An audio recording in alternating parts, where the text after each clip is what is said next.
মা আতাকুমুর রাসূলু ফাখুযু ওয়া মা নাহাকুম আনহু ফান্তাহু। রাসূল যেটা করতে বলেছেন সেটা করবে, যেটা থেকে নিষেধ করেছেন সেটা ছেড়ে দেবে।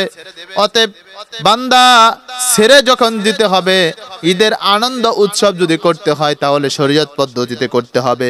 বান্দা যদি ঈদুল ফিতরের আনন্দ উল্লাস করতে হয়, 7টা পদ্ধতিতে যদি বান্দা ঈদের উৎসব পালন করতে পারে, এই বান্দার জন্য আমার আল্লাহ 7টা জাহান্নামকে হারাম করে 8টা জান্নাতের মেহমান বানায় দিবে। সুবহানাল্লাহ। 1 নাম্বার আনন্দ উৎসবের 7টা পদ্ধতির 1 নাম্বার পদ্ধতি হলো ঈদের আগের দিন যখন বান্দা চাঁদ দেখবে, চাঁদ দেখার পর সর্বপ্রথম আল্লাহর হাবিব একটা দোয়া পড়তেন, আল্লাহুম্মা আহিল্লাহু আলাইনা বিল ইয়ুমনি ওয়াল ঈমানি ওয়াস সালামাতি ওয়াল ইসলামি রাব্বি ওয়া রাব্বুকাল্লাহ। আল্লাহর হাবিব সর্বপ্রথম দোয়া করতেন, হে আল্লাহ এই নতুন চাঁদকে আমাদের জন্য উদিত করো বরকত এবং ঈমানের সাথে আর স্বস্তি এবং শান্তির সাথে। হে চাঁদ, তোমার রব এবং আমার রব আল্লাহ। সুবহানাল্লাহ। তাহলে 1 নাম্বার কাজ হলো বান্দা চাঁদ দেখবে, চাঁদ দেখা সুন্নাত, কারণ আল্লাহর হাবিব বলেন সুমু লিরুয়াতিহি ওয়া আফতিরু লিরুয়াতিহি। বান্দা রোজা রাখবেও চাঁদ দেখে, রোজা ছাড়বেও বান্দা চাঁদ দেখে। অতএব চাঁদ দেখার পর চাঁদ মামা বলবো না, চাঁদ দেখে চাঁদকে সালাম করব না, বরং সুন্নাহ পদ্ধতি হলো বান্দা চাঁদ দেখলে সঙ্গে সঙ্গে চাঁদ দেখার দোয়া পড়বে। আর এর মাঝেই ঈদের একটা আনন্দ রয়েছে। সুবহানাল্লাহ। 2 নম্বরে ঈদুল ফিতরের আনন্দ উৎসবের 2 নম্বর পদ্ধতি হলো বান্দা ঈদুল ফিতর করবে, তার মানে হলো বান্দা ঈদের দিন সকালবেলা ঘুম থেকে উঠবে আর ফজরের নামাজ জামাতের সাথে পড়বে। পড়ার পর বান্দা আনুষঙ্গিক কাজ সারবে, এরপর বান্দা পবিত্র হবে, গোসল করবে, বান্দার সাধ্য অনুযায়ী বান্দা উত্তম পোশাক পরবে। আর যখন নতুন পোশাক আসবে, আল্লাহর হাবিব একটা দোয়া পড়তেন, আলহামদুলিল্লাহ হিল্লাযী কাসানি মা ওয়ারি বিহি আওরাতি ওয়া তাজাম্মালু বিহি ফি হায়াতি। আল্লাহর হাবিব আল্লাহর কাছে দোয়া করতেন, সব প্রশংসা সে আল্লাহর জন্য যিনি আমাকে লজ্জাস্থান ঢাকার জন্য এবং জীবনকে সৌন্দর্য মণ্ডিত করার জন্য কাপড় দান করেছেন। সব প্রশংসা সে আল্লাহর জন্য। অতএব এই নতুন পোশাক পরবে, সুগন্ধি মাখার ভিতরেও বান্দার এক প্রকার আনন্দ রয়েছেন।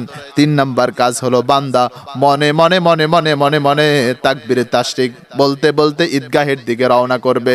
আল্লাহু আকবার, আল্লাহু আকবার, লা ইলাহা ইল্লাল্লাহু, আল্লাহু আকবার, আল্লাহু আকবার, ওয়ালিল্লাহিল হামদ।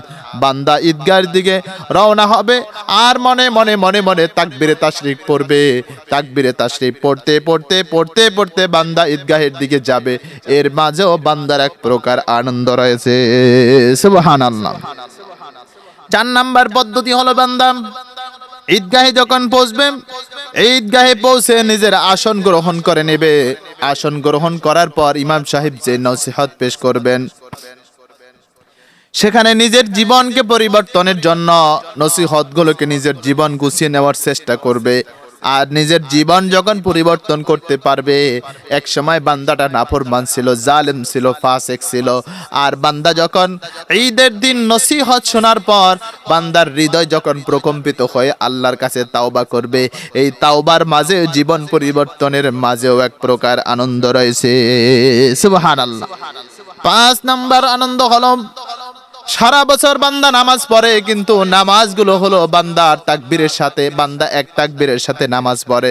কিন্তু আজকের বিচিত্র ধরনের নামাজের ভিতরে বান্দা শামিল হবে, রং বেরঙ্গের মানুষগুলো একই কাতারে নামাজ পড়বে, যেটাকে এক হিসাব মে করে হো গায়ে মাহমুদ আয়াজ না কুই বান্দা রাহা না কুই বান্দা নওয়াজ।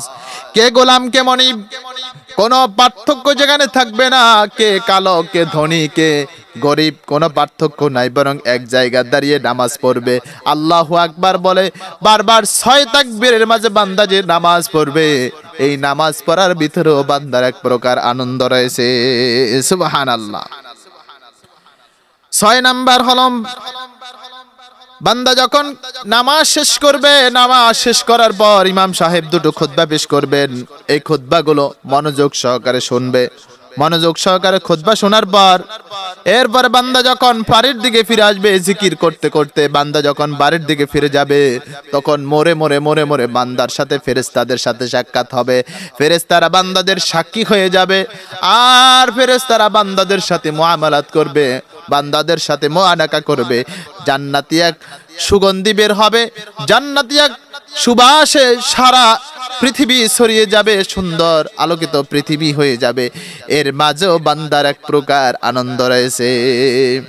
7 নাম্বার হলো বান্দা যখন বাড়িতে ফিরবে, বাড়িতে ফেরার পর সকলের সাথে সুন্দর আচার ব্যবহার করবে, সবার কুশল বিনিময় করার পর মিষ্টান্ন দ্রব্য আহার করবে, প্রতিবেশীকে আহার করাবে, প্রতিবেশীর খোঁজ খবর নেবে।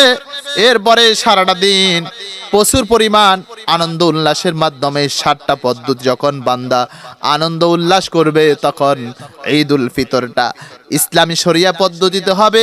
আর শরিয়া পদ্ধতিতে যখন ঈদুল ফিতর বান্দার আদায় হবে, তখন এই ঈদটা বান্দার দুনিয়া ও আখেরাতে বান্দার নাজাতের জরিয়া হয়ে যাবে।